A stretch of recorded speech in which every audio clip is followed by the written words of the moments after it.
Oh, hello, welcome back. So there I was, shuffling my papers. Honestly, it's like high-vis organisation on my desk today. Nothing's in neat piles. It's just scattered around me like the insides of my brain.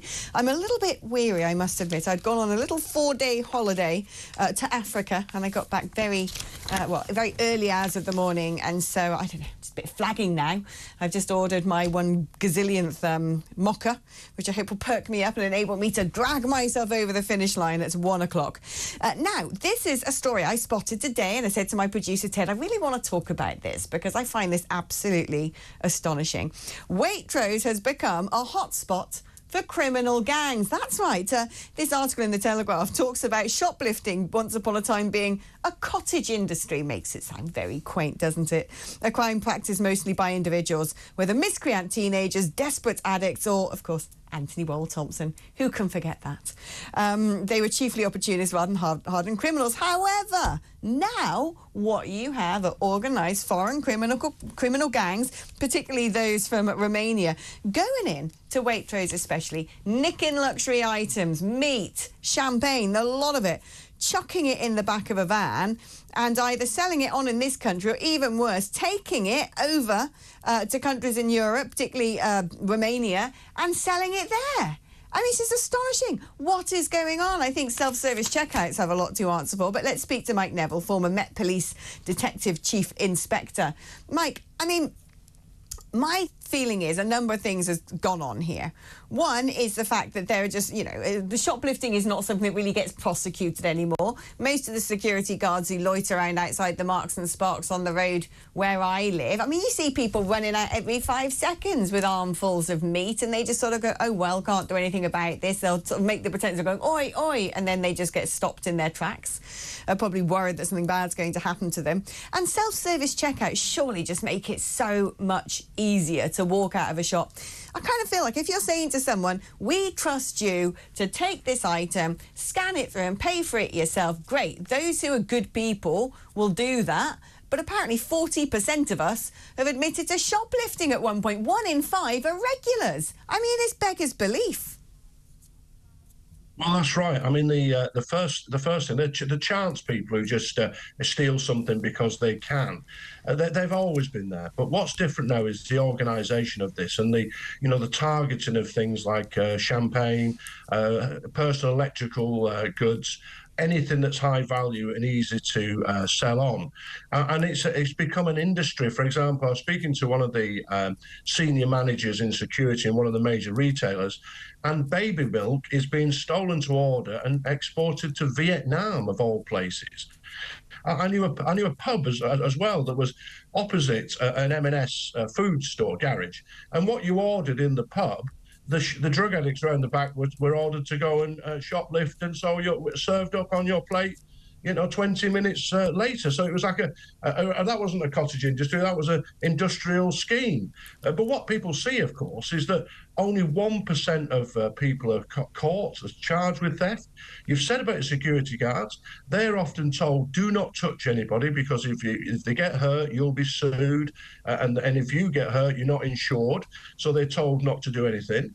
And the criminals also know that when they go to court, they'll receive very light sentences. I mean, we saw in that article you're quoting, there's somebody who smashed somebody in the face in Waitrose with a can, and they received a suspended sentence.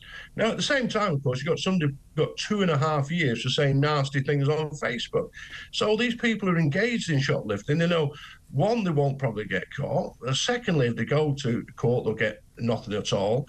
And they can also shift this stuff really easily, because they can just sell it down the local pub, or it can be transported across Europe.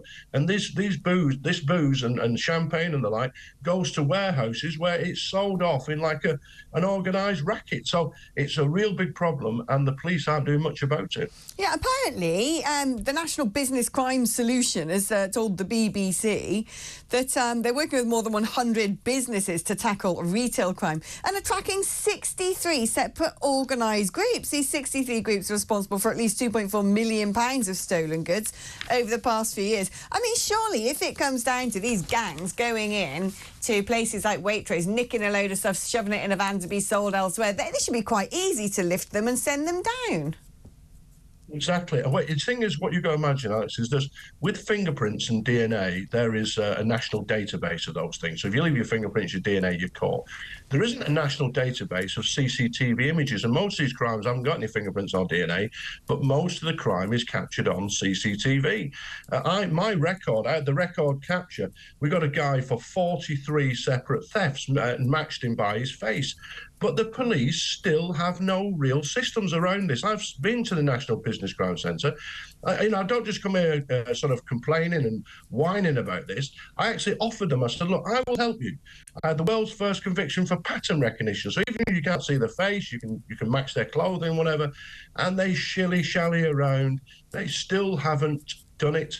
And so these gangs will move from Stoke to Bolton, to Cambridge, to London, and steal, and they'll believe CCTV evidence, and it will never be matched because the police still don't have any systems around that. Do you think there's some sense here that when it comes to the Waitroses of this world, apparently, by the way, they're trialling love-bombing practices where staff are extra attentive to shoppers, such as asking if they need help at self-checkouts in an effort to deter the gangs? Really? You think that's going to deter them? But do you think the problem here is these big sort of chains rolled out self-checkouts because, frankly, they don't want to pay the staff costs. They don't want to have to pay into a pension pot. It saves a lot of money. They sort of baked into their calculation, OK, X amount of stock is probably now going to be nicked. We'll put the prices up, but it's still cheaper than hiring human beings. And so they're kind of quite happy to let this happen. Not happy to let it happen, but they can shoulder that burden. But if you were a small delicatessen, if you're a private electrical goods store, then you're going to be at the sharp end of this because you can't afford to keep having your stock nicked. Exactly. And the supermarkets, I think Asda recently said, or Morrison said, they'd reached a tipping point and they couldn't have any more of these self-checkouts. But I think the gangs that we're talking about, they would target big supermarkets, whether they had self-checkouts or not, because they know it's easy to take the stuff, even if it's alarmed, you just simply walk out. As you've said, the security staff won't hardly ever tackle anybody, and they know there's no consequences here, and there's a massive gain for them as well. So it's easy to sell. If you can shoplift on a regular basis. These people are doing 10 and 20 a day, and they can sell it on and make easy money with very little risk.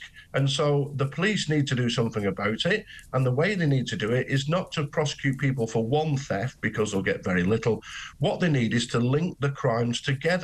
So if you charge somebody with 10, 20, 30 offences, they're much more likely to go to jail for a substantial period, and that may deter individuals. Mike, thank you ever so much. And hopefully at some point someone's going to listen to you and adopt your technology and put an end to this.